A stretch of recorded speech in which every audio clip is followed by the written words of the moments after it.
আসসালামু আলাইকুম, কেমন আছো তোমরা সবাই?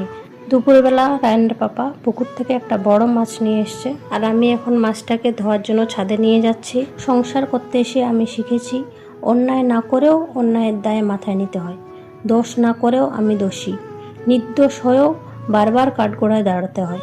সত্য কথা বললে আমি বেয়াদ্দব, আর নিজের অধিকারের কথা বললে আমি অভদ্র। এখানে মেয়েদের শখ ইচ্ছার কোনো দাম নেই। আসলে মেয়েদের জীবনটাই এরকম, চুপচাপ সব সহ্য করা আর হাসি মুখে সব মেনে নেওয়া। এখন মাছের আঁশগুলো ভালো করে ছাড়িয়ে নিব। প্রায় 1.5 বছর হয়ে গেল আমি মাছ কাটিনি, তাই এই মাছটা কাটতে গিয়ে আমাকে যা হেনস্থা হতে হয়েছে। মাছটা থেকে অনেকটা ডিম বের হলো। এখন দুপুরবেলা আর ছাদের উপর প্রচণ্ড রোদ আর গরম। মাছটা অনেকটাই বড় এবং পিস করতে গিয়ে বুঝলাম মাছের কাঁটাগুলো প্রচণ্ড শক্ত আর বটিটাও একদমই কাটছিল না।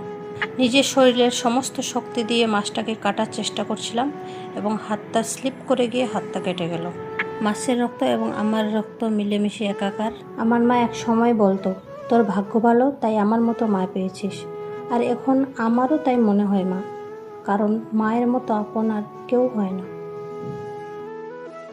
যা হোক, আমার মাছ কাটা কমপ্লিট। এবার এই জায়গাটা ভালো করে পরিষ্কার করে দিতে হবে, না হলে এই নোংরাগুলো দিয়ে আস্তে আস্তে গন্ধ বের হবে। মাছ ধোয়া হয়ে গেছে, এখন নিচে যাই, চলো।